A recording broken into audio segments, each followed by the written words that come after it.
actually for reform, and I think that there's been an overrepresentation of people who are against the reform. Well, obviously, Pete normally has about 50 to 100 people that show up. Okay, obviously this is a very emotional issue with a lot of people, but I think the big key here is nobody really understands the healthcare itself. President Obama, even though he's a great communicator, really hasn't communicated. I was wondering why they didn't do a bigger venue, because there's so many people that want to get in and ask questions, and I hear that he is one of the co-writers of this bill.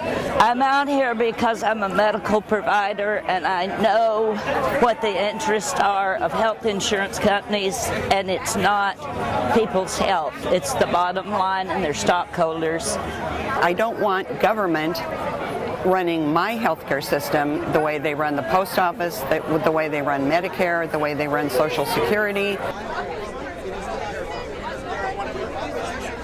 Well, I'm here because healthcare is such a vital issue for everybody. I mean, you know, there's millions of people that don't have the coverage, and we need to change the system. So Pete Stark is in a really key position to be able to help do that.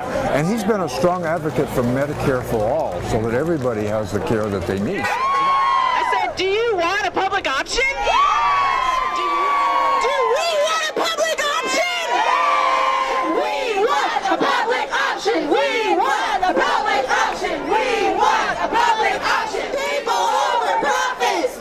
People over profits. I'm a doctor of chiropractic in San Leandro, and I'm here to oppose Obamacare because it will do exactly the opposite of what it claims to be doing.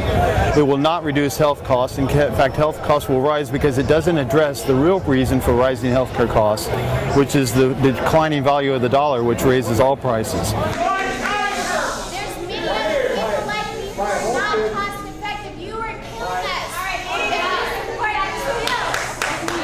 Here representing Asian Health Services in Oakland, California. We're here to show our support for a strong public option. We believe that healthcare is a right and that all Americans should have access to a high quality and affordable healthcare.